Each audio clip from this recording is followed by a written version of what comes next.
मेरो दिनको सुरुवात भयो आज आफ्नै करेसा बारीको धनिया टिपेर। आउनुहोस् है गाई छोरू हाम्रो करेसा बारीको धनिया टिप्न। हामीले के बनाएर खान लाएको रे? पानीपुरी। हजुरहरूलाई पनि इन्भाइट छ हाम्रो पानीपुरीमा नयाँ बिजनेस खोलेकोमा आफ्नै करेसा बारीको धनियाबाट सुरु हुँदैछ। लसुन पनि हाल्नुपर्ने अवस्था आफ्नै करेसा बारीको लसुनको पत्ता। अब धनिया काट्दैछौँ। अब आफ्नै करेसा बारीको धनियाको पत्ता र लसुनको पत्ता काट्दैछौँ। खुर्सानी पनि रेडी भइसक्यो। आफ्नै करेसा बारीको अर्ग्यानिक मसिनो बनाएको खाना आउनुहोस्।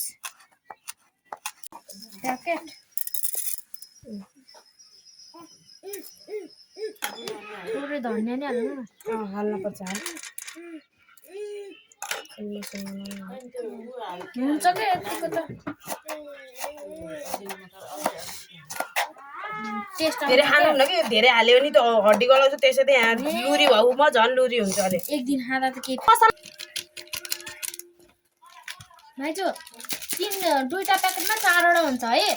एउटा राख्नु चटपट बनाउँदा सजिलो। यो मसला चट यहाँ हैन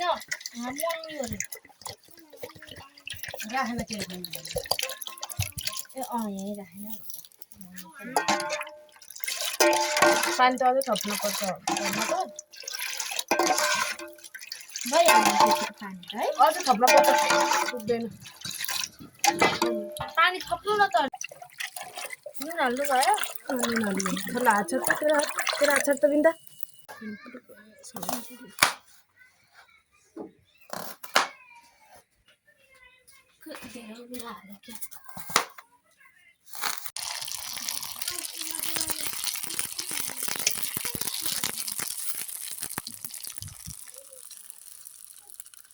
हाल्दिनु चुक्नुलाई।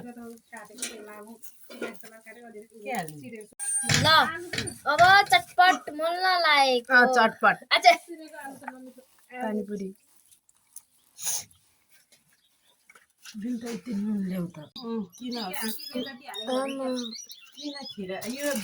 हजुर मान्छे खिरेको हुनुहुन्छ आलु खिरिहाल्छ चुक हाली आन्टीलाई मसला हाल्नु भएन? हाल्छु। हाल्दिनु न त अनि मसला।